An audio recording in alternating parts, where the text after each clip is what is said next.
lui-même dans ce qu'il approuve. Mais celui qui a des doutes au sujet de ce qu'il mange est condamné parce qu'il n'agit pas par conviction. Tout ce qui n'est pas le produit d'une conviction est péché. Chapitre 15.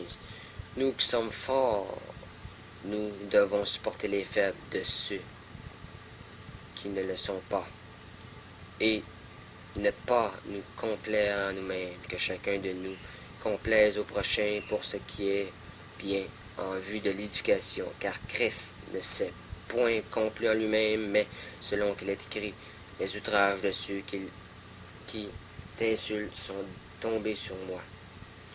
Or, tout ce qui a été écrit d'avance l'a été pour nous, pour notre instruction, afin que, par la patience et par la consolation que donnent les Écritures, nous possédons l'espérance.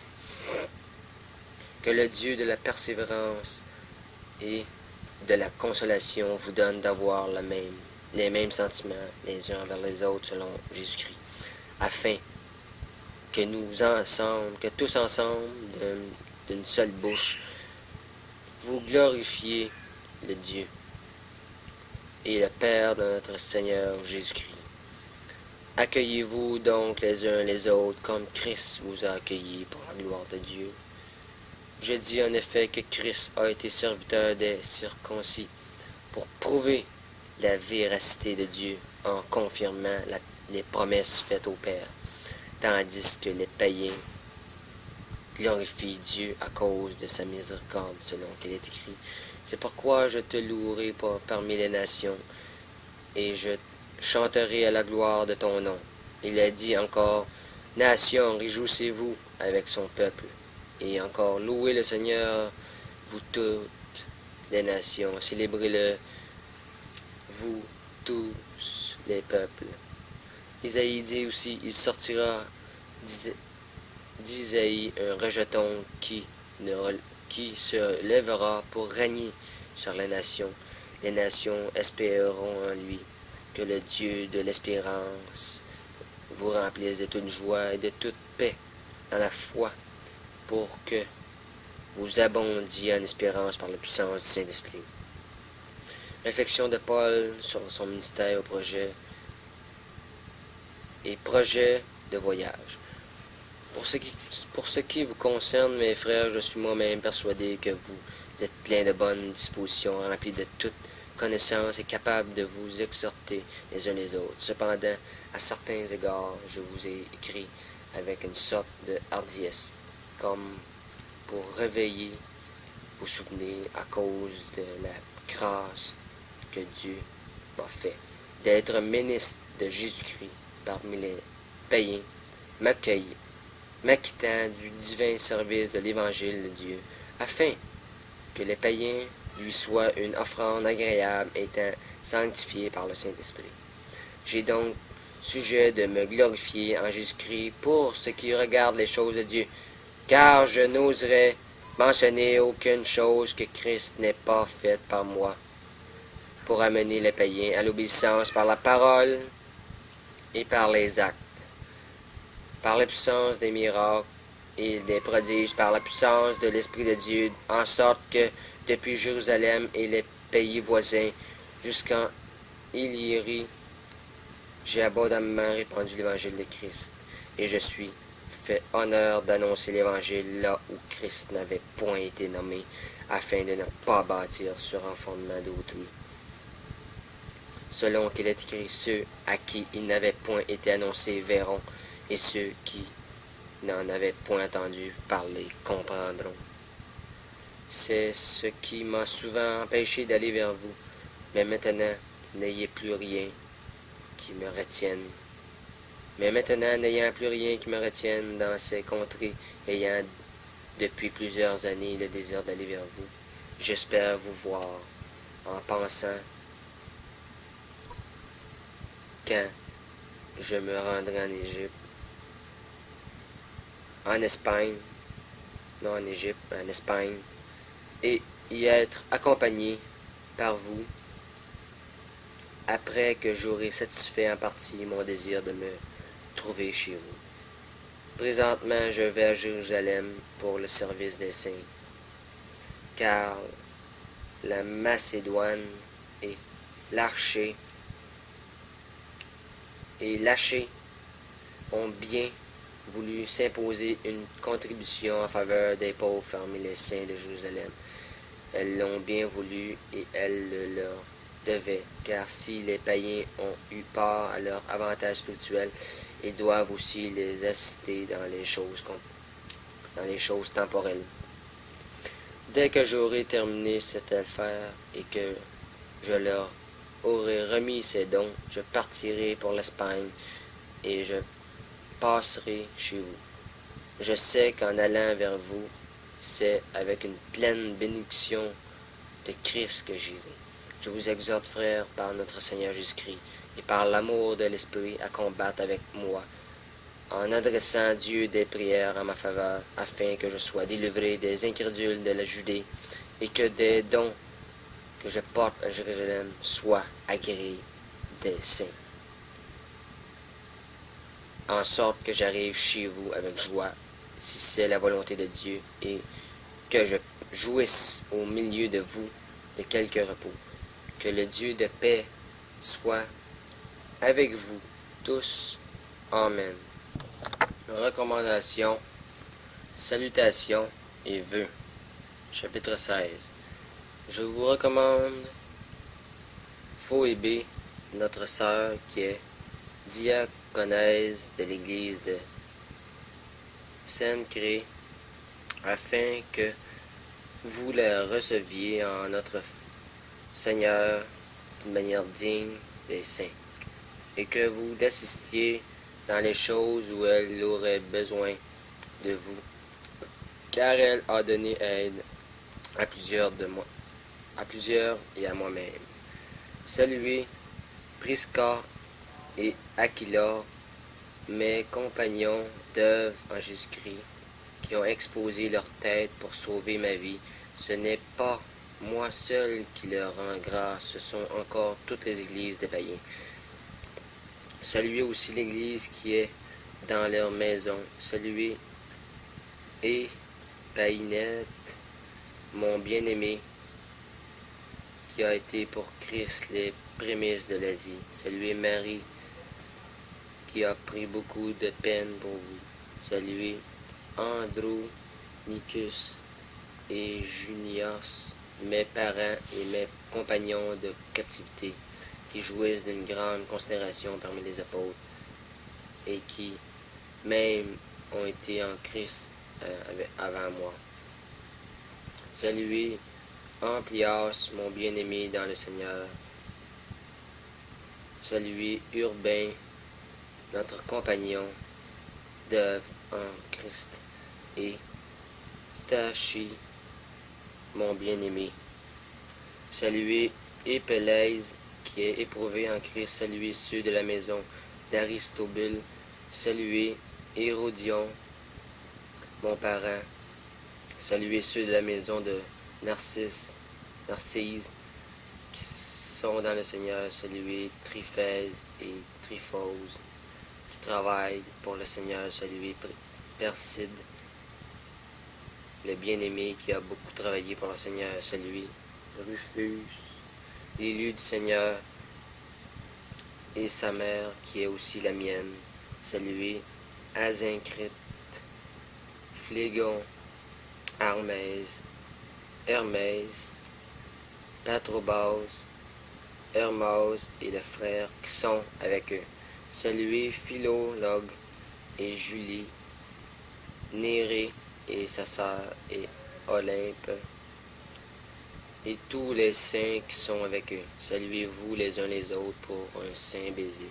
Par un saint baiser, toutes les églises de Christ vous saluent.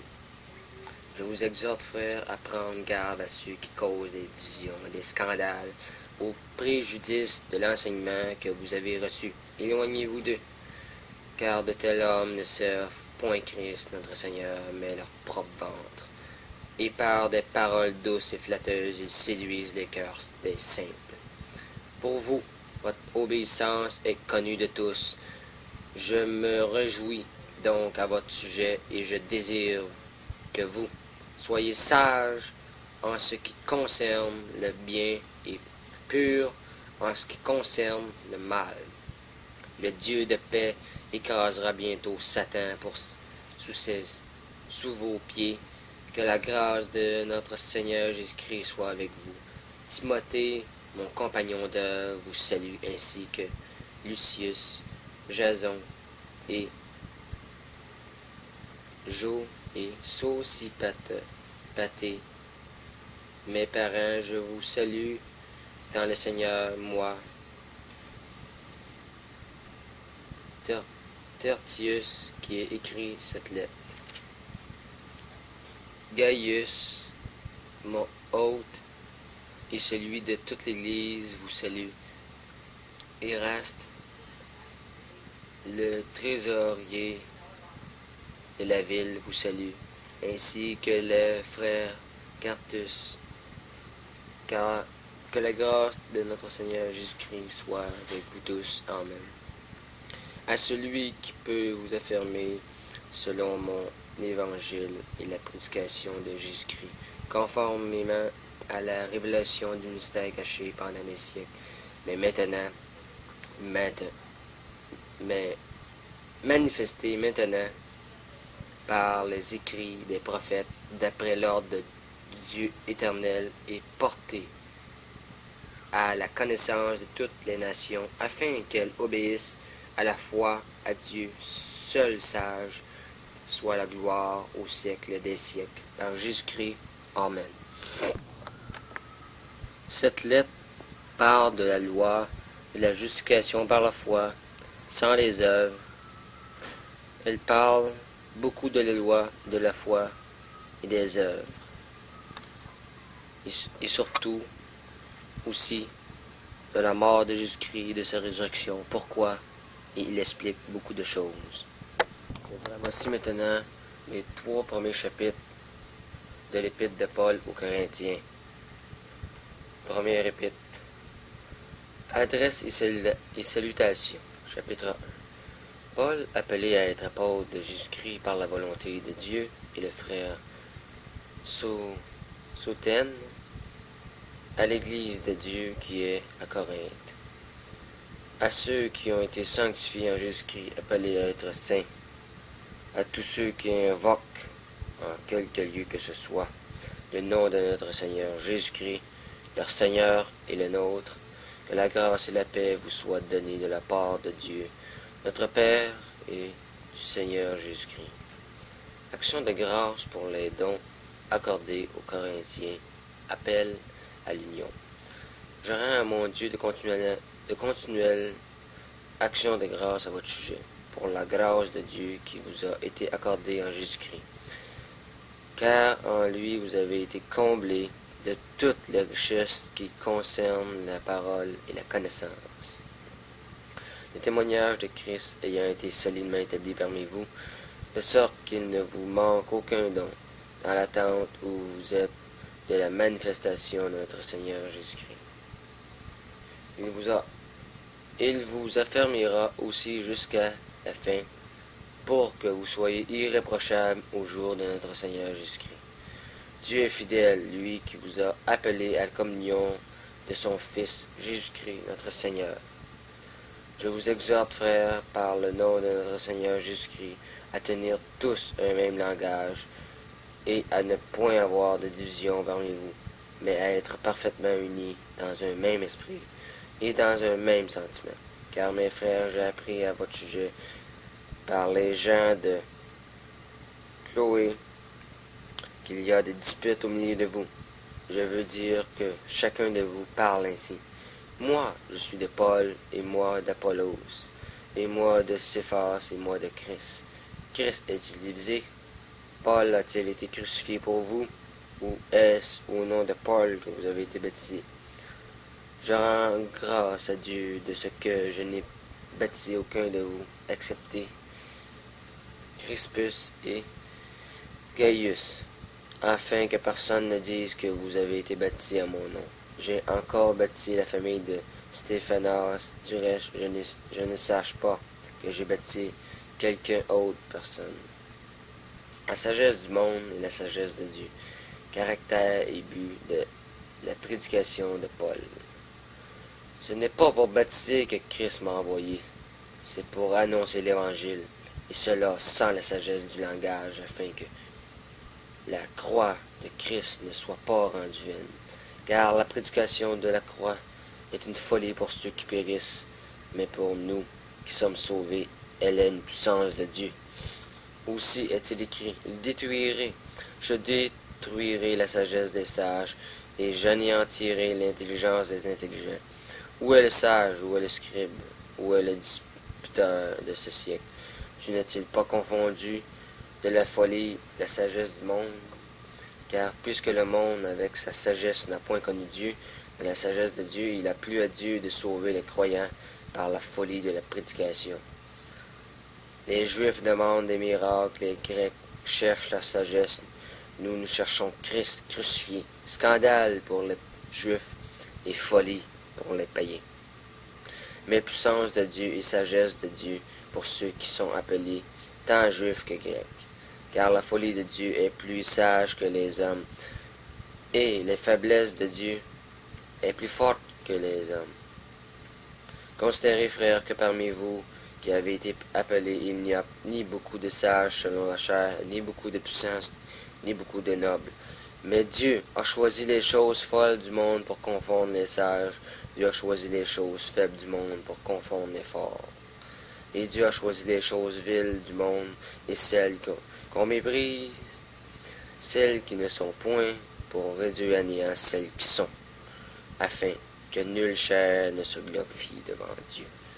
Or, c'est par lui que vous êtes en Jésus-Christ, lequel, de par Dieu, a été fait pour nous sagesse, justice et sanctification et rédemption, afin, comme il est écrit, que celui qui se glorifie dans le Seigneur.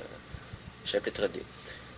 Pour moi, frère, lorsque je suis allé chez vous, ce n'est pas avec une supériorité de langage ou de sagesse que je suis allé vous annoncer le témoignage de Dieu.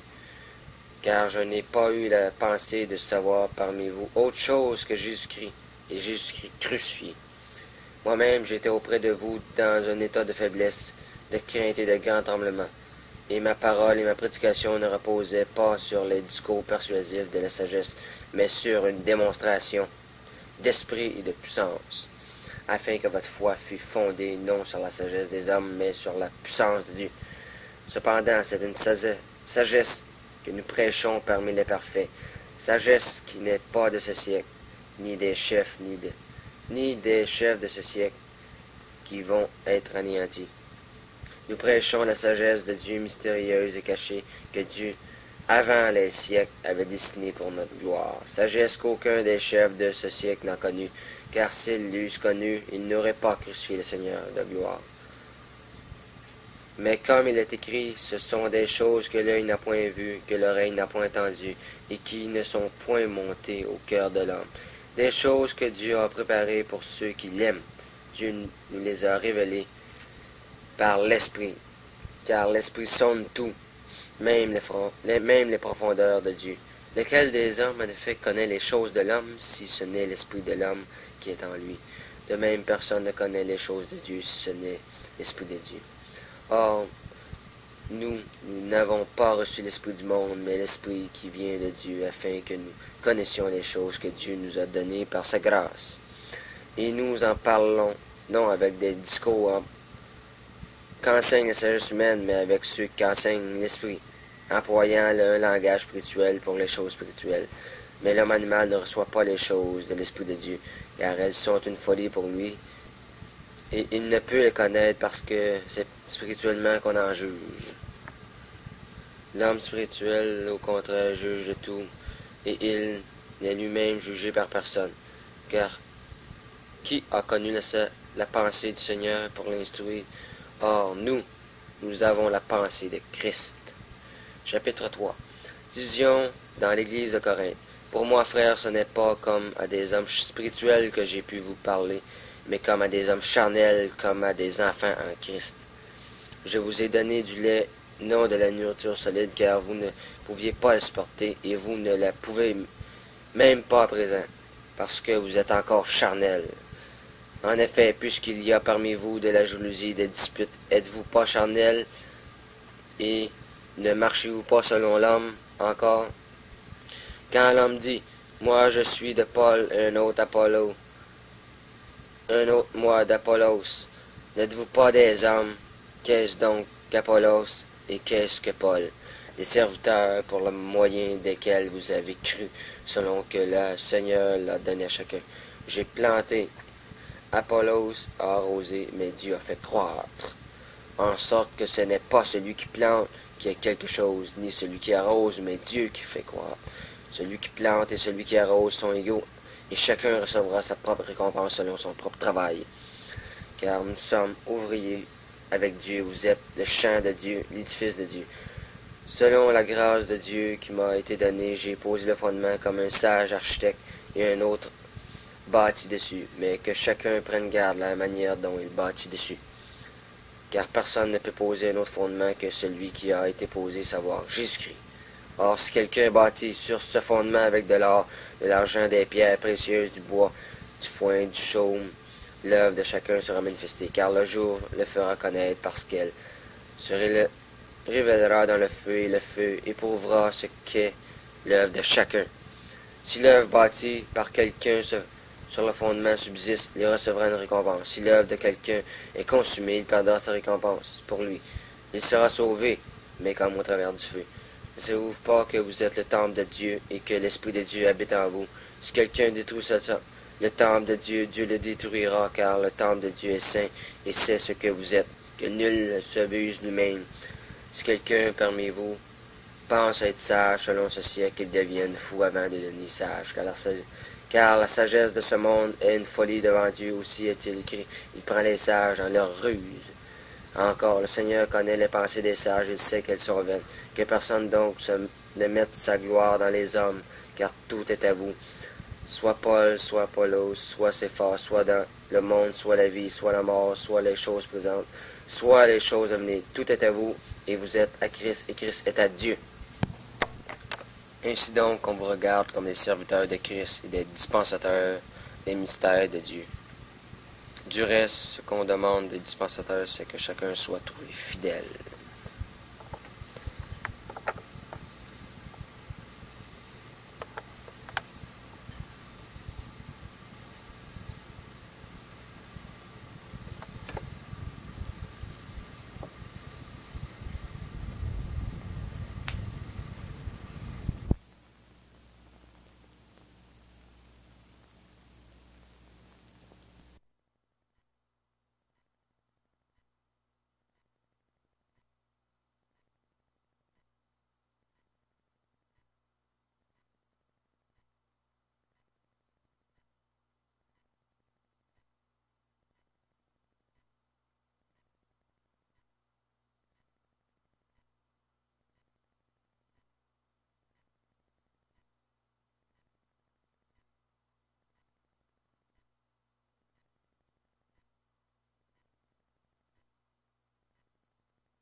Et même, je ne me juge pas moi-même, car je n'ai rien sur ma conscience. Mais par là, je ne suis pas justifié, mais celui qui me juge, c'est le Seigneur. Ainsi, ne jugez rien avant le temps, jusqu'à ce que le Seigneur vienne, qui aussi mettra en lumière les choses cachées des ténèbres, et qui manifestera les conseils des cœurs. Et alors chacun recevra sa louange de la part de Dieu. Or, frères, j'ai tourné ceci sur moi et sur Apollos, à cause de vous, afin qu'en nous, vous appreniez à ne pas élever vos pensées au-dessus de ce qui est écrit, afin que vous ne vous enfliez pas pour l'un contre un autre. Car qui est-ce qui met de la différence entre toi et un autre? Et qu'as-tu que tu n'aies reçu? Et si aussi tu l'as reçu, pourquoi te glorifies-tu, comme si tu ne l'avais pas reçu? Déjà vous êtes rassasiés, déjà vous êtes riches. Vous avez régné sans nous. Et je voudrais bien que vous régnassiez, afin que nous aussi nous régnassions avec vous. Car je pense que Dieu nous a produits les derniers sur la scène, nous les apôtres, comme des gens voués à la mort, car nous avons été faits un obstacle pour le monde, et pour les anges, et pour les hommes. Nous nous sommes fous pour l'amour de Christ, mais vous, vous êtes sages en Christ. Nous sommes faibles, mais vous forts. Vous en honneur, mais nous dans le mépris. Jusqu'à cette heure, nous souffrons, et la faim, et la soif, et nous sommes nus, et nous sommes souffletés, et nous sommes sans demeure fixe, et nous prenons de la peine travaillant de nos propres mains. Injuriés, nous bénissons, persécutés, nous le supportons. Calomniés, nous supplions, nous sommes devenus comme les balayures du monde et le rebut de tout jusqu'à maintenant. Ce n'est pas pour vous faire honte que j'écris ces choses, mais je vous avertis comme mes enfants bien-aimés. Car quand vous auriez 10 000 maîtres dans le Christ, vous n'avez cependant pas beaucoup de pères, car moi je vous ai engendré dans le Christ Jésus par l'Évangile. Je vous supplie donc d'être mes imitateurs. C'est pourquoi je vous ai envoyé Timothée, qui est mon enfant bien-aimé et qui est fidèle dans le Seigneur. Il vous fera souvenir de mes voies en Christ, selon que j'enseigne partout dans chaque assemblée. Or, quelques-uns se sont enflés d'orgueil, comme si je ne devais pas aller vers vous. Mais j'irai bientôt vers vous, si le Seigneur le veut. Et je connaîtrai non la parole de ceux qui se sont enflés, mais la puissance. Car le royaume de Dieu n'est pas en parole, mais en puissance. Que voulez-vous? Que j'aille vers vous avec la verge, ou avec amour et un esprit de douceur? Chapitre 5. On entend dire partout qu'il y a de la fornication parmi vous, et une fornication telle qu'elle n'existe pas même parmi les nations, de sorte que quelqu'un aurait la femme de son père, et vous êtes enflés d'orgueil, et vous n'avez pas plutôt mené deuil, afin que celui qui a commis cette action fût ôté du milieu de vous. Car pour moi, étant absent de corps, mais présent en esprit, j'ai déjà comme présent jugé, vous et mon esprit étant assemblés avec la puissance de notre Seigneur Jésus-Christ, de livrer au nom de notre Seigneur Jésus-Christ celui qui a ainsi commis cette action. J'ai jugé, dis-je, de livrer un tel homme à Satan pour la destruction de la chair, afin que l'esprit soit sauvé dans la journée du Seigneur Jésus. Votre ventrée n'est pas bonne. Ne savez-vous pas qu'un peu de levain fait lever la pâte tout entière? Ôtez le vieux levain, afin que vous soyez une nouvelle pâte, comme vous êtes sans levain. Car aussi, notre Pâque Christ a été sacrifié. C'est pourquoi célébrons la fête, non avec du vieux levain, ni avec un levain de malice et de méchanceté, mais des pains sans levain de sincérité et de vérité. Je vous ai écrit dans la lettre de ne pas avoir de commerce avec des fornicateurs, non pas absolument avec les fornicateurs de ce monde, ou les avares, et les ravisseurs, ou les idolâtres, puisqu'ainsi il faudrait que vous sortiez du monde. Mais maintenant je vous ai écrit que si quelqu'un, appelé frère, est fornicateur, ou avare, ou idolâtre, ou outrageux, ou ivrogne, ou ravisseur, vous n'ayez pas de commerce avec lui, que vous ne mangez pas même avec un tel homme. Car qu'ai-je à faire de juger ceux de dehors aussi? Vous ne jugez-vous pas ceux qui sont de dedans, mais ceux de dehors, Dieu les juge. Ôtez les méchants du milieu de vous-même. Quelqu'un de vous, lorsqu'il a une affaire avec un autre, ose-t-il entrer en procès devant les injustes et non devant les saints? Ne savez-vous pas que les saints jugeront le monde? Ici, le monde est jugé par vous.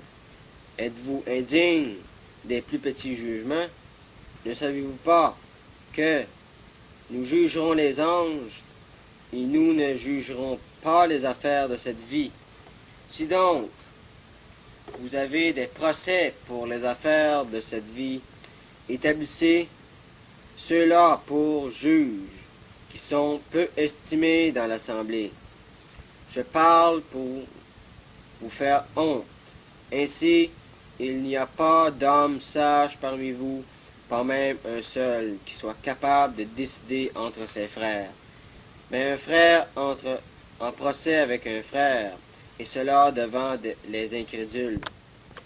C'est donc de toute manière déjà une faute en vous, que vous ayez des procès entre vous.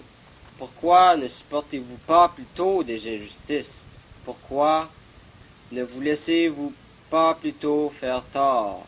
Mais vous faites des injustices, et vous faites tort, et cela à vos frères. Ne savez-vous pas que les injustes n'hériteront point du royaume de Dieu? Ne vous y trompez pas, ni fornicateurs, ni idolâtres, ni adultères, ni efféminés, ni ceux qui abusent d'eux-mêmes avec des hommes, ni voleurs, ni avares, ni ivrognes, ni outrageux, ni ravisseurs, n'hériteront du royaume de Dieu. Et quelques-uns de vous étiez tels, mais vous avez été lavés, mais vous avez été sanctifiés, mais vous avez été justifiés au nom du Seigneur Jésus et par l'Esprit de notre Dieu. Toutes choses me sont permises, mais toutes choses ne sont pas avantageuses.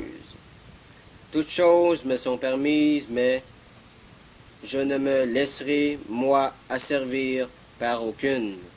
Les viandes pour l'estomac, et l'estomac pour les viandes, mais Dieu mettra à néant, et celui-ci et celui-là. Or, le corps n'est pas pour la fornication, mais pour le Seigneur, et le Seigneur pour le corps. Mais Dieu a ressuscité le Seigneur, et il nous ressuscitera par sa puissance. Ne savez-vous pas que vos corps sont des membres de Christ? Prendrai-je donc les membres du Christ pour en faire les membres d'une prostituée? Qu'ainsi n'advienne, ne savez-vous pas que celui qui est uni à une prostituée est un seul corps avec elle? Car les deux, dit-il, seront une seule chair. Mais celui qui est uni au Seigneur est un seul esprit avec lui. Fuyez la fornication. Quelque péché que l'homme commette, il est hors du corps, mais le fornicateur pêche contre son propre corps. Ne savez-vous pas que votre corps est le temple du Saint-Esprit qui est en vous et que vous avez de Dieu, et vous n'êtes pas à vous-même, car vous avez été achetés à prix. Glorifiez donc Dieu dans votre corps. Chapitre 7. Or, pour ce qui est des choses au sujet desquelles vous m'avez écrit, il est bon à l'homme de ne pas toucher de femme, mais à cause de la fornication, que chacun ait sa propre femme, et que chaque femme ait son mari à elle. Que le mari rende à la femme ce qui lui est dû, et pareillement aussi la femme au mari. La femme ne dispose pas de son propre corps, mais le mari. Et pareillement aussi le mari ne dispose pas de son propre corps, mais la femme. Ne vous privez pas l'un l'autre, à moins que ce ne soit d'un consentement mutuel pour un temps, afin que vous vaguiez à la prière et que vous vous trouviez de nouveau ensemble, afin que Satan ne vous tente pas à cause de votre incontinence. Or, je dis ceci par indulgence, non comme commandement, mais je voudrais que tous les hommes fussent comme moi. Toutefois, chacun a son propre don de grâce de la part de Dieu, l'un d'une manière et l'autre d'une autre. Or, je dis à ceux qui ne sont pas mariés et aux veuves qu'il leur est bon de demeurer comme moi. Mais s'ils ne savent pas garder la continence, qu'ils se marient, car il vaut mieux se marier que de brûler. Mais quant à ceux qui sont mariés, je leur enjoins, non pas moi, mais le Seigneur, que la femme ne soit pas séparée du mari. Ici, elle est séparée, qu'elle demeure sans être mariée, ou qu'elle se réconcilie avec son mari, et que le mari n'abandonne pas sa femme. Mais quant aux autres, je dis moi, non pas le Seigneur, si quelque frère a une femme incrédule et qu'elle veuille habiter avec lui, qu'il ne l'abandonne pas.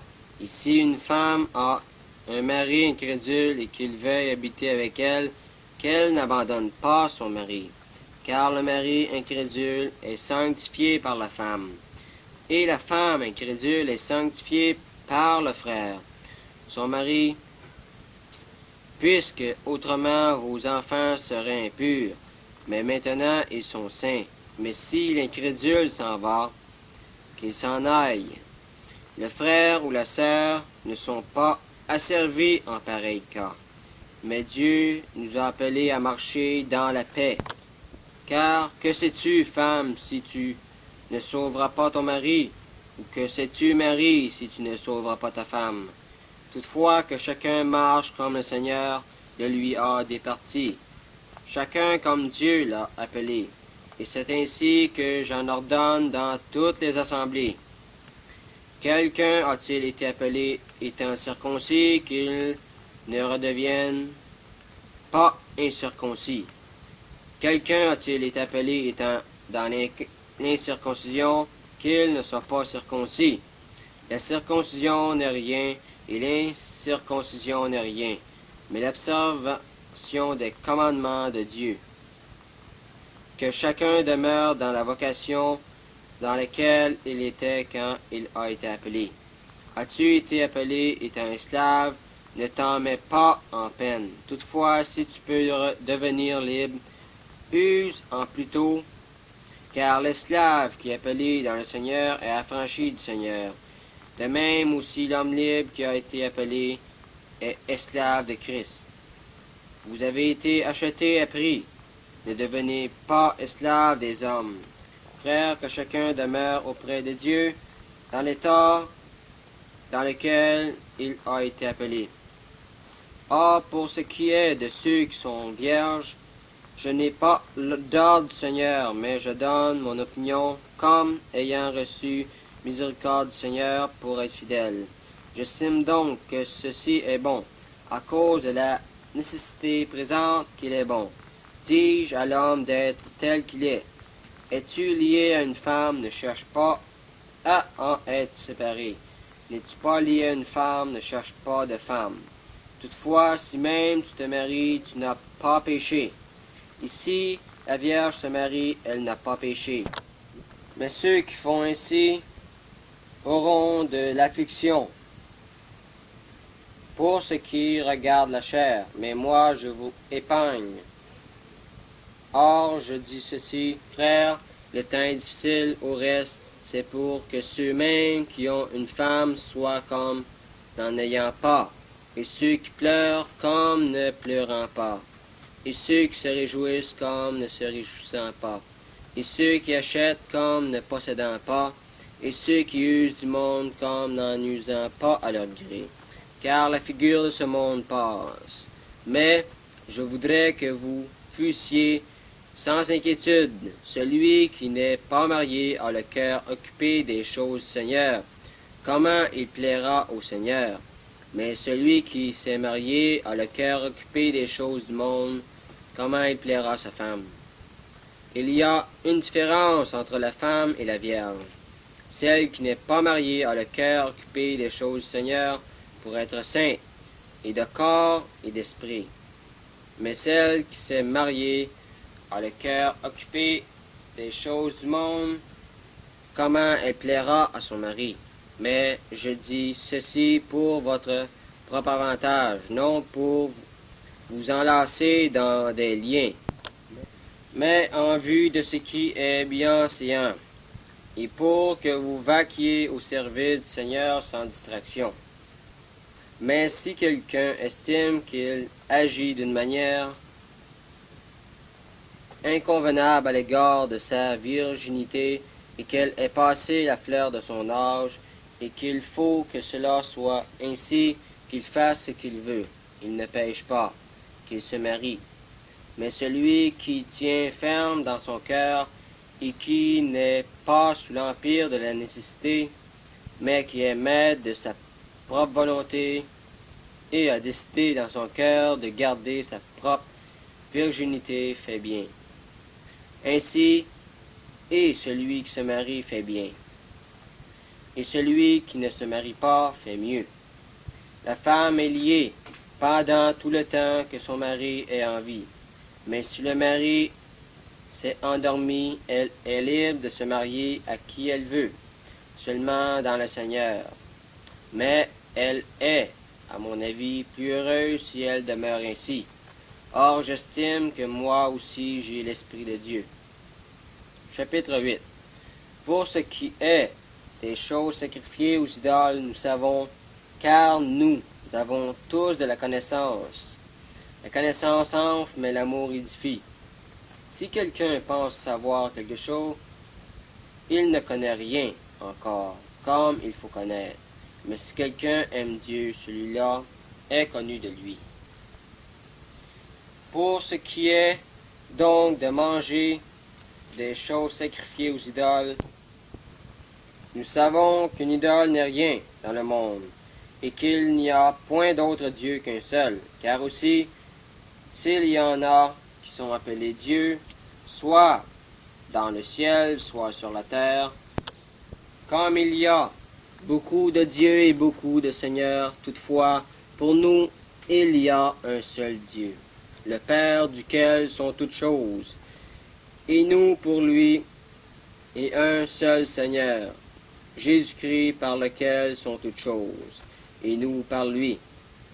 Toutefois, la connaissance n'est pas en tous, mais quelques-uns ayant jusqu'à maintenant conscience de l'idole, mangent des choses comme sacrifiées aux idoles et leur conscience étant faible, en est souillée.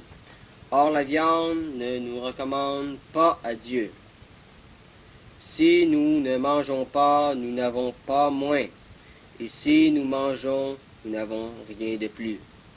Mais prenez garde que cette liberté que vous avez ne devienne une pierre d'achoppement pour les faibles. Car si quelqu'un te voit, toi qui as de la connaissance, assis à table dans un temple d'idole, sa conscience à lui qui est faible ne sera-t-elle pas enhardie à manger les choses sacrifiées à l'idole? Et celui qui est faible, frère, pour lequel Christ est mort, périra par ta connaissance. Or, en péchant ainsi contre les frères, et en blessant leur conscience qui est faible, vous péchez contre Christ. C'est pourquoi, si la viande est une occasion de chute pour mon frère, je ne mangerai pas de chair. À jamais, pour ne pas être une occasion de chute pour mon frère. Chapitre 9. Ne suis-je pas libre Ne suis-je pas apôtre? N'ai-je pas vu Jésus notre Seigneur? N'êtes-vous pas vous mon ouvrage dans le Seigneur? Si je ne suis pas apôtre pour d'autres, je le suis pour vous du moins, car vous êtes le sceau de mon apostolat dans le Seigneur. C'est ainsi ma défense auprès de ceux qui m'interrogent. N'avons-nous pas le droit de manger et de boire? N'avons-nous pas le droit de mener avec nous une sœur comme femme, comme font aussi les autres apôtres et les frères du Seigneur?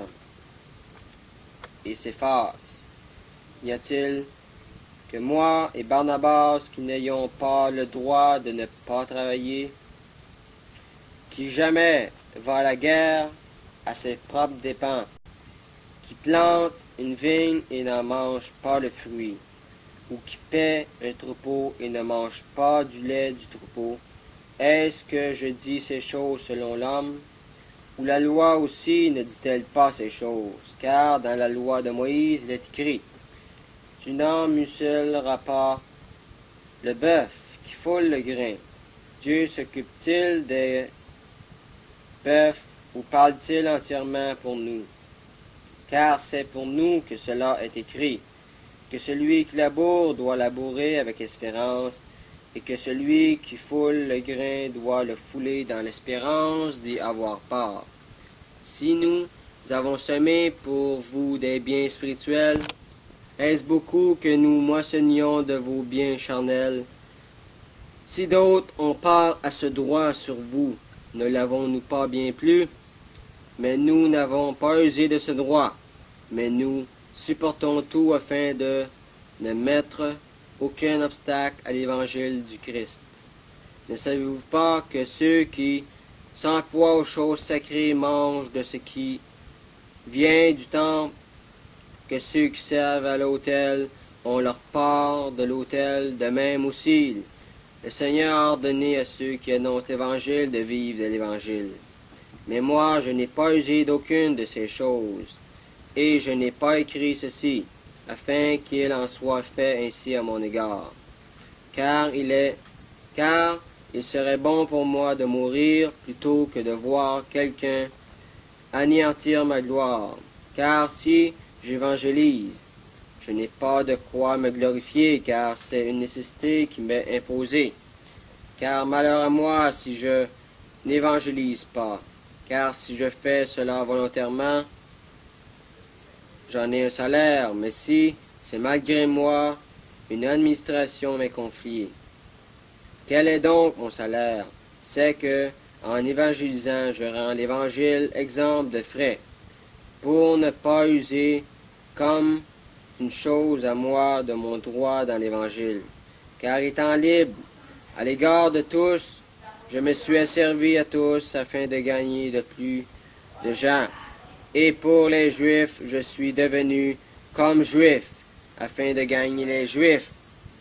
Pour ceux qui étaient sous la loi, comme si j'étais sous la loi, n'étant pas moi-même sous la loi, afin de gagner ceux qui étaient sous la loi.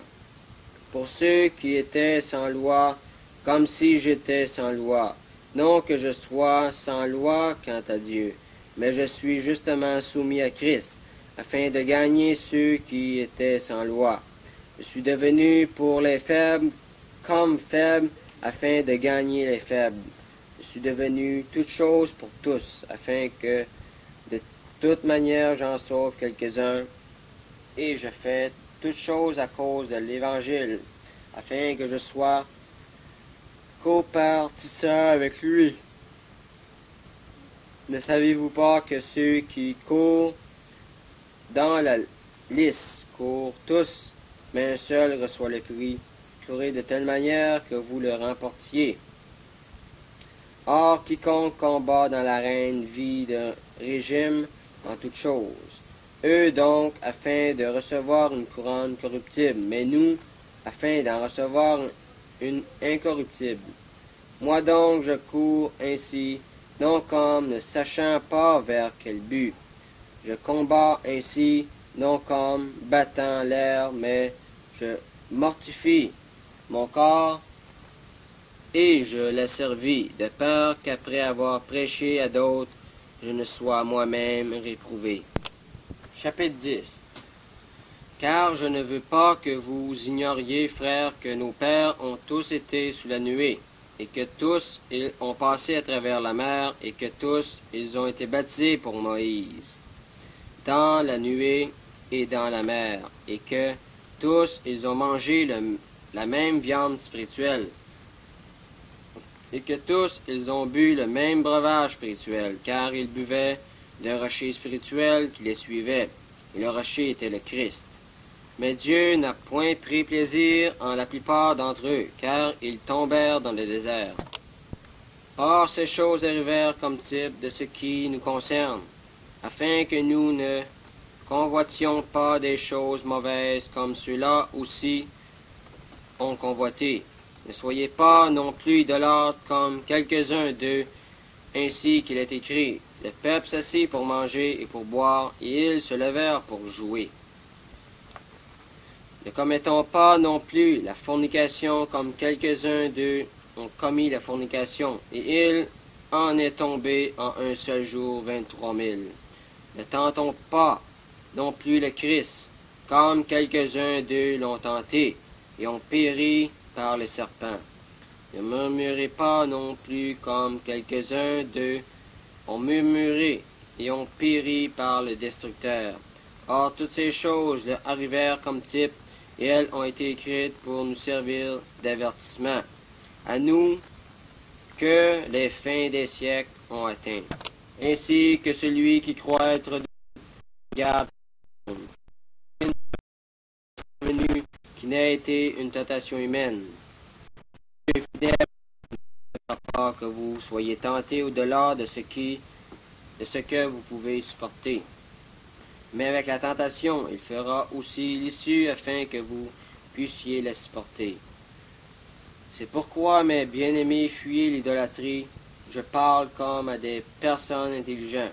Jugez vous-même de ce que je dis. La coupe de bénédiction que nous bénissons n'est-elle pas la communion du sang du Christ? Le pain que nous rompons n'est-il pas la communion du corps du Christ? Car nous qui sommes plusieurs, sommes un seul pain, un seul corps, car nous participons tous à un seul et même pain. Considérez l'Israël selon la chair. Ceux qui mangent des sacrifices n'ont-ils pas communion avec l'autel? Que dis-je donc? Que ce qui est sacrifié à une idole soit quelque chose? Ou qu'une idole soit quelque chose? Non.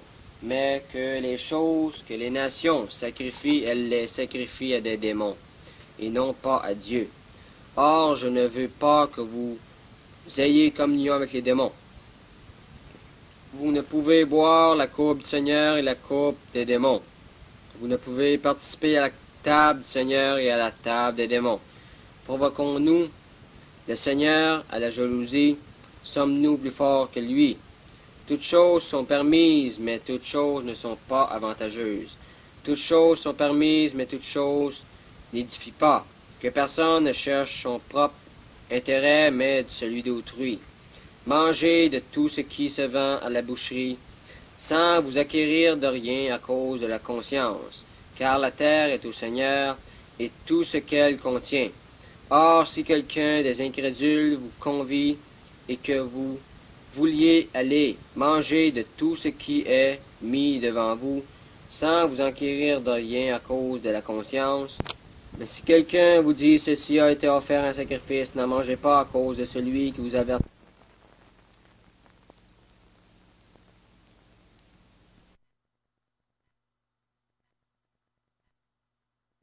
Nous avons passé très très rapidement dans l'Ancien Testament avec la Ruach, surtout dans le prophète Ézéchiel. Puis nous avons vu dans Saint Luc un esprit, pneuma, qui pousse à la mission, qui pousse à parler, qui assure l'extension de l'Église. Dans Saint Paul ce matin, nous avons vu l'esprit très présent à Corinthe, qui dynamise toute la communauté. Et Paul considérait qu'une communauté chrétienne sans l'esprit, ça n'existe pas. Ce n'est pas une communauté chrétienne. Et nous avons vu que l'Esprit est aussi présent en chacun de nous comme disciples de Jésus, et qu'alors il nous habite, et que son rôle le plus profond, c'est de nous conformer, de nous rendre semblables à Jésus, le Fils. Et il fait de nous des fils et des filles de Dieu. Et dans notre prière, dans notre conviction profonde, nous pouvons dire « Abba, Papa ». Et nous sommes héritiers avec Jésus de la vie éternelle. Voilà pourquoi, quand l'Esprit nous habite, il n'y a plus de condamnation. Nous passons cet après-midi à quelque chose de tout à fait différent. Dans Saint Jean, l'Esprit est bien présent, puis il est présent autrement. Vous avez le plan de la conférence dans votre cahier, toujours à la page 39. Et c'est bien dit au tout début, le mot pneuma dans les écrits de Saint Jean 60 fois. Alors, dans Saint Paul, c'est 146 fois. Alors, l'Esprit est apparemment moins présent en termes numériques dans l'Évangile de Jean.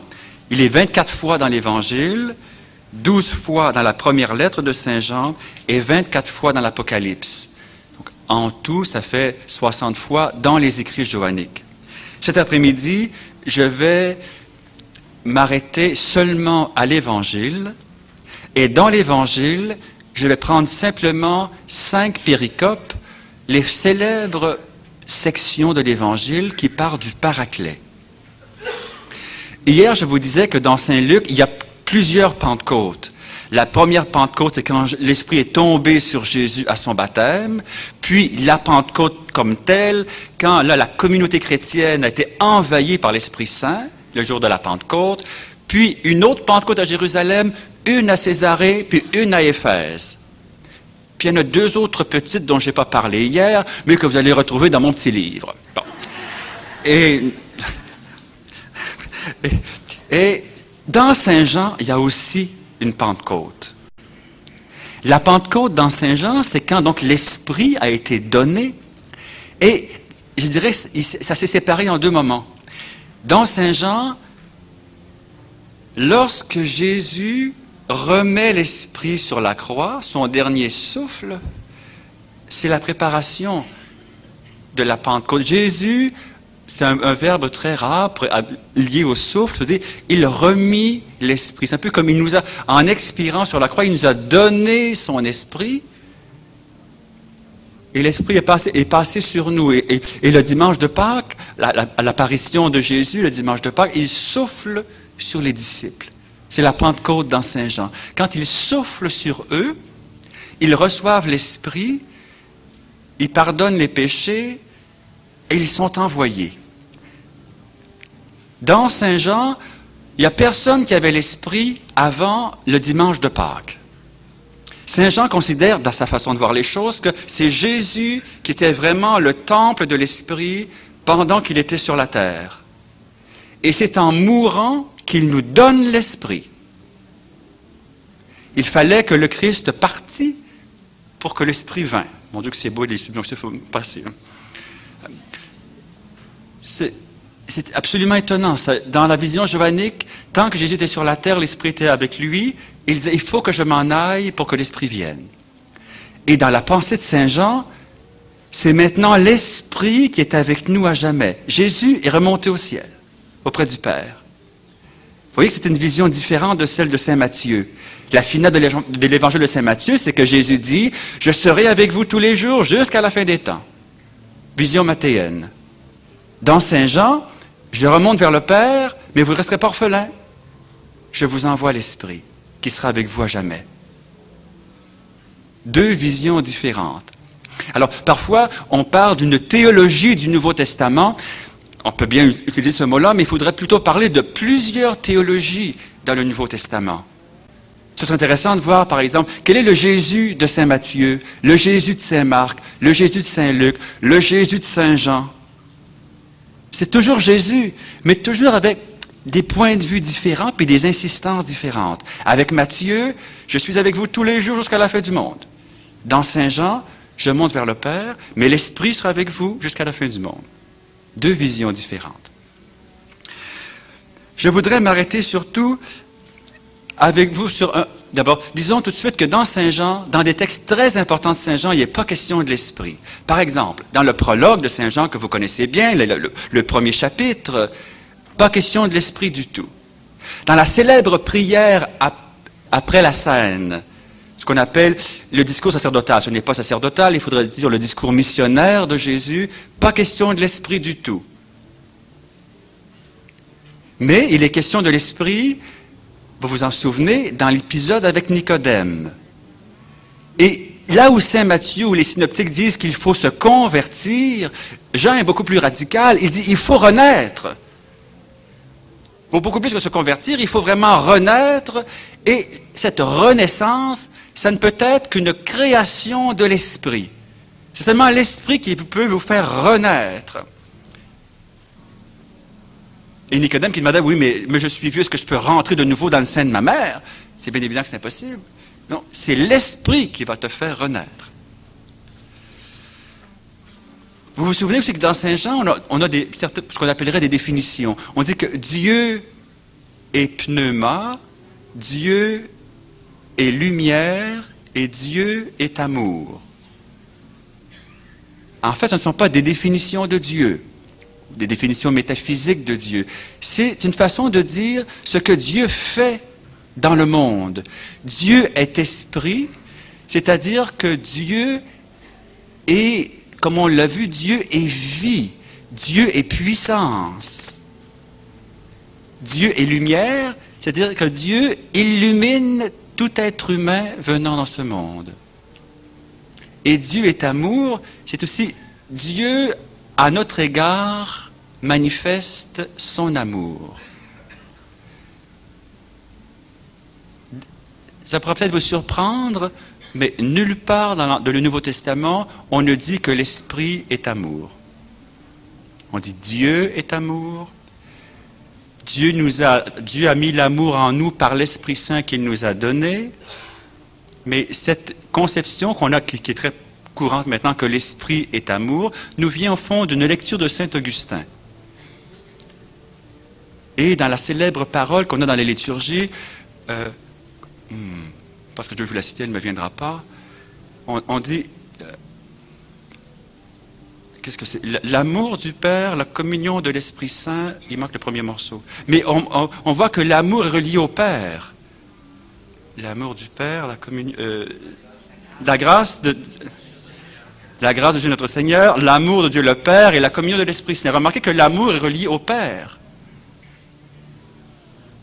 Vous voyez, Dieu est amour. On peut dire que le Père est amour, le Fils est amour et l'Esprit est amour.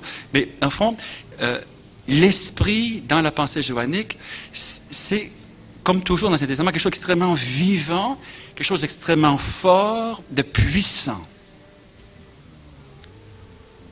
Et voilà pourquoi je vous disais ce matin que dans nos critères de discernement, est-ce que ce que nous décidons, ce que nous pensons d'ayant prié l'Esprit, ça favorise la vie au sens le meilleur, tant la vie spirituelle que la vie physique dans la maladie, dont on parlait Ghislain. Est-ce que ça va dans le sens de la vie? Mais j'aimerais m'arrêter, si vous voulez, plutôt sur les 5 fameux paragraphes sur le Paraclet. Vous avez le premier, Jean 14, 16 à 17, qui nous parle d'un autre Paraclet. Dans le Nouveau Testament, le mot Paraclet revient juste quelques fois, et une fois, c'est dans la première lettre de Saint Jean, que c'est attribué à Jésus. Jésus est le Paraclet. Dans l'Évangile de Jean, les 4 fois, c'est l'Esprit qui est le Paraclet. Il faut bien dire aussi que dans l'Évangile de Jean, très très souvent, j'ai fait une liste ici d'une douzaine de passages, où en fait, Jésus et l'Esprit font exactement la même chose.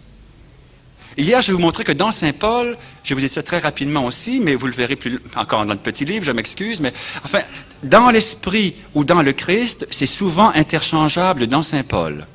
Alors que dans Saint Jean, pour beaucoup de choses, le Christ et l'Esprit font les mêmes choses. Je vous résume ça de la façon suivante. Jésus et le Paraclet sont donnés et envoyés par le Père tous les deux. Ils sont avec les disciples, auprès d'eux et en eux. Le monde ne les reçoit pas. Ils enseignent tous les deux. Ils viennent du Père dans le monde. Ils rendent témoignage. Ils convainquent le monde de péché. Ils dévoilent, ils font connaître, et les deux conduisent à la vérité. C'est un résumé de beaucoup de textes de l'Évangile de Jean, où et Jésus et le Paraclet, ou l'Esprit, font la même chose. Premier logion sur le Paraclet. Et moi, je prierai le Père, et il vous donnera un autre Paraclet pour qu'il soit avec vous à jamais, l'Esprit de vérité, que le monde ne peut recevoir, parce qu'il ne le voit ni ne le connaît. Vous, vous le connaissez, parce qu'il demeure auprès de vous, et il sera en vous. L'Esprit est l'autre Paraclet. En fait, le mot Paraclet, il est difficile à définir. Il existait déjà dans certains textes juridiques, il n'apparaît pas dans la traduction grecque de la Septante, on le retrouve dans certains textes rabbiniques. Le mot Paraclet demeure difficile. Parfois on dit c'est le conseiller, le défenseur, celui qui nous aide, le protecteur. Saint Jean utilise le mot Paraclet pour lui faire dire ce qu'il veut dire. Le mot existait déjà, il le prend, puis il lui fait dire ce qu'il veut dire. Et pour Saint Jean, le Paraclet, c'est pratiquement toujours lié à la doctrine, à l'enseignement. Et cet autre Paraclet qui vient, que le monde ne peut recevoir, on verra dans un autre logion, c'est celui-là qui va vous enseigner. La grande question qui se posait à la première communauté, mais si toi, Jésus, tu t'en vas, est-ce qu'on va rester orphelin? Et j'ai dit, non, non, je ne vous laisserai pas orphelin. Je pars vers le Père, mais l'Esprit sera avec vous. Les apôtres se demandaient un petit peu, oui, mais qu'est-ce qui va nous enseigner? Qu'est-ce qui va nous rappeler ce que tu as dit depuis le commencement? La réponse, c'est le Paraclet. Voyez-vous, pour Saint Jean, le Paraclet, c'est maintenant celui qui nous accompagne tout au long de l'histoire de l'Église. Le Paraclet, c'est celui qui t'accompagne tout au long de ta vie. C'est celui qui va te conduire à la vérité tout entière. Parfois, comme je vous disais, on a l'impression qu'on a la vérité. Non, la vérité, c'est plus grand que nous. Nous entrons dans la vérité. Comme si vous allez dans un grand magasin à Montréal, ou à Saint-Jérôme, enfin, avec plusieurs étages, enfin, et vous vous dites, je suis entré dans le grand magasin, mais vous n'avez pas tout vu ce qu'il y a dans le grand magasin avant de voir tout ce qu'il y a, je ne sais pas, moi, à la baie ou chez Eaton. Il y en a des affaires sur 5 étages. Mais non, mais vous êtes entré dedans, puis vous commencez à regarder. Puis, tiens donc. La vérité, c'est un peu ça. C'est tellement grand, la vérité, qu'on entre dans la vérité et on n'a jamais fini de la découvrir. C'est un petit peu comme la liberté, d'ailleurs. C'est la vérité qui rend libre. La liberté, ce n'est pas quelque chose qu'on a tout d'un morceau. La vérité, c'est que l'on entre, devient de plus en plus libre. Hein? On grandit dans la liberté comme on grandit dans la vérité. Hein? C'est quelque chose qui va en grandissant. Dans le premier logion, on voit que c'est Jésus qui prie le Père et c'est le Père qui nous donnera l'autre Paraclet. Le monde ne peut pas le recevoir parce que le monde ne voit pas le Paraclet. Le deuxième logion, vous l'avez encore indiqué, chapitre 14, versets 25 et 26, c'est ici plus typiquement le Paraclet qui nous enseigne.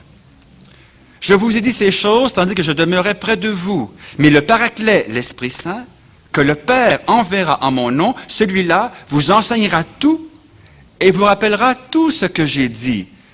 Donc l'Esprit enseigne, mais il enseigne en nous rappelant ce que Jésus avait dit. Et il va nous le rappeler dans la pensée johannique en nous le faisant approfondir.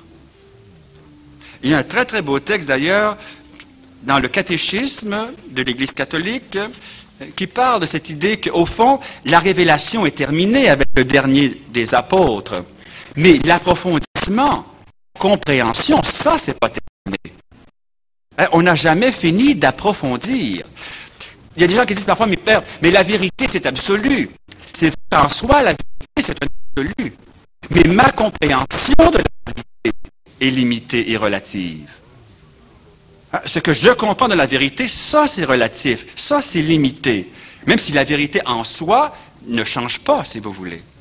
Je vous lis ce beau petit paragraphe dans le catéchisme. Vous pourriez y retourner au numéro 66, dans le catéchisme de l'Église catholique. L'économie chrétienne, étant l'alliance nouvelle et définitive, ne passera donc jamais. Et aucune nouvelle révélation publique n'est dès lors à attendre avant la manifestation glorieuse de notre Seigneur Jésus-Christ. Cependant, même si la révélation est achevée, elle n'est pas complètement explicitée. Il restera à la foi chrétienne d'en saisir graduellement toute la portée au cours des siècles. Voilà pourquoi, donc, c'est l'Esprit, au fond, qui, au cours des siècles, nous aide à approfondir ce que Jésus a dit. Et c'est encore l'Esprit Saint qui nous le rappelle. Alors, vous pourriez repasser l'histoire des dogmes, enfin, l'histoire de l'évolution de la pensée chrétienne. C'est toujours l'Esprit, au fond, qui est à l'œuvre, qui nous fait comprendre. Je passe à l'autre logion, chapitre 15, versets 26 et 27. Ici, nous avons le Paraclet qui rend témoignage. Quand il viendra, le Paraclet, que moi j'enverrai d'auprès du Père, vous voyez ici, c'est Jésus qui envoie le Paraclet. Des fois, c'est le Père qui l'envoie. Enfin, ça varie un petit peu dans Saint Jean. L'Esprit de vérité qui vient du Père, celui-là témoignera à mon sujet. Et vous aussi, vous témoignerez parce que vous êtes avec moi depuis le commencement. L'expression « depuis le commencement », ça, Saint Jean aime beaucoup ça. Ça revient dans la première lettre aussi. Depuis le commencement, ce que vous avez entendu depuis le commencement, ce que nous avons vu, touché du Verbe de vie depuis le commencement. Saint Jean veut toujours se refaire à ce qui est arrivé au début. Et à partir de ce début, il y a une continuité, il y a une tradition, il y a une fidélité. Et cette fidélité, elle est assurée par l'Esprit.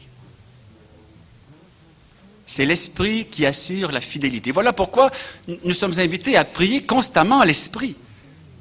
Conduis-nous à la vérité tout entière. Aide-nous à approfondir, à comprendre. En général, les paroles de Jésus sont extrêmement riches. On ne peut jamais dire, par exemple, « Là, j'ai compris tout l'Évangile ». Non, tu as compris quelque chose et bravo. Mais ce sont des paroles tellement riches qu'on peut toujours comprendre mieux, ça peut toujours s'approfondir. L'Esprit de vérité témoignera. Ce témoignage ici, ce n'est pas simplement le témoignage intérieur, je crois en Jésus, c'est un témoignage extérieur. Quand il faut affirmer que Jésus est Fils de Dieu, surtout dans la pensée de Saint Jean, même dans la persécution. Ce qui est arrivé avec la première communauté chrétienne, c'est que pendant un certain temps, vous le savez, ils étaient dans la communauté juive. Ils croyaient en Jésus, mais ils allaient au temple, ils priaient comme tout le monde au temple, même si à la maison, nous disait Isaac, ils fractionnaient le pain pour se rappeler Jésus. Hein, comme Jésus avait dit, faites-le en mémoire de moi. Donc ils continuaient, ils brisaient le pain ensemble et ils prenaient la coupe en mémoire de Jésus. Mais avec le temps, la communauté chrétienne est devenue nombreuse, puis, dans un certain qu'on pourrait appeler un synode de Jamnia, vers les années 80, la synagogue a mis dehors ceux qui étaient chrétiens. Elle les a exclus. Et en fait, l'Évangile est écrit un peu après, l'Évangile de Jean. Et ça a été le grand désarroi quand les premiers chrétiens sont été mis dehors de la synagogue, mais ils se sont demandé, mais maintenant quoi? Et alors l'Évangile de Jean a été écrit en partie pour les fortifier, pour les consoler, pour leur dire maintenant vous êtes dehors, mais l'Esprit est avec vous. Et par l'Esprit, vous serez de grands vainqueurs.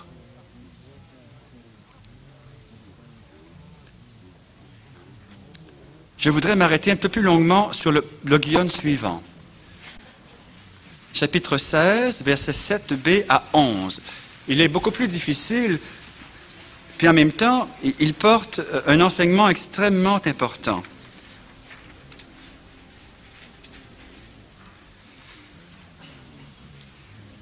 Si je ne pars pas, le Paraclet ne viendra pas vers vous. Vous voyez que Jésus considère qu'il faut qu'il parte pour que le Paraclet vienne. Mais si je pars, je vous l'enverrai. Et celui-là, lorsqu'il viendra, établira la culpabilité du monde en fait de péché, en fait de justice et en fait de jugement. De péché, parce qu'il ne croit pas en moi. De justice, parce que je vais vers le Père et que vous ne me verrez plus. Et on fait 2 jugements, parce que le prince de ce monde est jugé. Dans ce logion, presque tout fait difficulté. C'est un logion difficile. Pas tellement pour le début, mais à partir du verset 8, 9, 10 et 11. Le Paraclet, lorsqu'il viendra, établira la culpabilité du monde. Vous savez que dans Saint Jean, comme je disais ce matin, le monde a 3 sens au moins. Le premier sens du monde, c'est le cosmos, tout l'univers. Le deuxième sens, c'est le monde, les gens, hein, le monde, comme on dit ça, il y a du monde. Hein, bon. Et le troisième sens, c'est l'hostilité, le monde hostile à Jésus. Et en fait, établir la culpabilité du monde, dans les 3 domaines qui sont donnés dans le péché, la justice et le jugement, ce n'est pas établir la culpabilité, au fond, pour que le monde soit à jamais condamné. C'est établir la culpabilité comme occasion de conversion, occasion de retour. C'est très sérieux lorsque les maudits Samaritains disent « Il est le sauveur du monde ». Saint Jean met ça dans la bouche des Samaritains. Là, hein? C'est lui le sauveur du monde. C'est une parole fantastique. Il sauve le monde dans les 3 sens que je vous ai donnés. Voilà pourquoi, au fond, toute la vie chrétienne, ça devient une immense action de grâce. C'est très sérieux lorsque nous disons à l'Eucharistie, et plusieurs fois, « Agneau de Dieu qui enlève le péché du monde, prends pitié de nous. Agneau de Dieu qui enlève le péché du monde, prends pitié de nous. Agneau de Dieu qui enlève le péché du monde, donne-nous la paix. Voici l'agneau de Dieu qui enlève le péché du monde. » Nous disons ça tellement de fois comme pour nous en convaincre. Mais au fond, on pourrait dire qu'à chaque Eucharistie, le péché du monde est enlevé. C'est bien ce que nous disons. Et si vous dites le Gloria le dimanche, ça revient encore dans le Gloria. Hein? Toi qui enlèves le péché du monde, prends pitié de nous. Et la nuit de Pâques, ou le dimanche de Pâques, dans la préface pascale, encore, celui qui enlève le péché du monde. Nous devons, nous, comme chrétiens, doucement contempler ce Jésus extraordinaire qui enlève le péché du monde. Et cette culpabilité du monde, c'est d'abord pour sauver le monde. Et les trois domaines qui sont mentionnés, le péché. Le péché, par excellence, dans Saint Jean, c'est de ne pas croire en Jésus. C'est ça, le plus grand péché, c'est l'incrédulité, celui qui ne veut pas croire. Par ailleurs, il y a un problème aussi dans Saint Jean, c'est ce fameux dualisme johannique. Hein? C'est tout blanc, tout noir. Il y a celui qui croit et celui qui ne croit pas. Et dans la première lettre de Saint Jean, qui est une lettre terrible, une lettre de polémique, il dit des autres, ce sont des antichrists, ce sont des fils du diable, ce sont des fils des ténèbres, ce sont... Nous autres, on dirait, ce sont des enfants de... Et ça, c'est dans la charité johannique. Dans Saint Jean, il ne faut aimer que ceux qui sont de notre côté. On n'aime pas les autres. Nous arrivons dans les synoptiques à dire « aimez vos ennemis », mais pas dans Saint Jean. Dans Saint Jean, tu donnes ta vie pour qui? Pour tes amis. La vision johannique, ça c'est peut-être surprenant, mais c'est très limité. C'est pour ceux de la communauté, pas pour ceux du dehors. Pour ceux du dehors, il peut dire que ce sont des enfants de ci, des enfants de ça. Sans manquer à la charité, pas de miettes. Mais la difficulté, quand on établit ça en blanc et noir comme ça, c'est que la vie n'est pas comme ça. C'est ça la difficulté dans le dualisme johannique. C'est que la vie, c'est pas tout blanc, tout noir, tout bon, tout mauvais. Tu as assez d'expérience dans ta vie pour savoir que tu es à la fois blanc et noir, bon et mauvais. Que tu es mêlé. Hein, et c'est inextricable, dira Jésus. C'est le bon grain et l'ivraie dans le même champ. C'est bien sûr qu'il y a une grande partie de toi, en toi, qui croit en Jésus. Puis il y a toujours une petite partie qui retrousse. Voilà pourquoi Jésus dit à un moment donné, avec un petit peu d'humour, je dis « Seigneur, Seigneur, c'est bien beau, mais pourquoi tu ne fais pas ce que je te dis? » Qu'est-ce que tu dis, Seigneur? Aime tes ennemis, donne à quiconque te demande, prête à celui qui veut t'emprunter. Si on te vole tes affaires, ne le réclame pas. Il y a un Jésus très malcommode.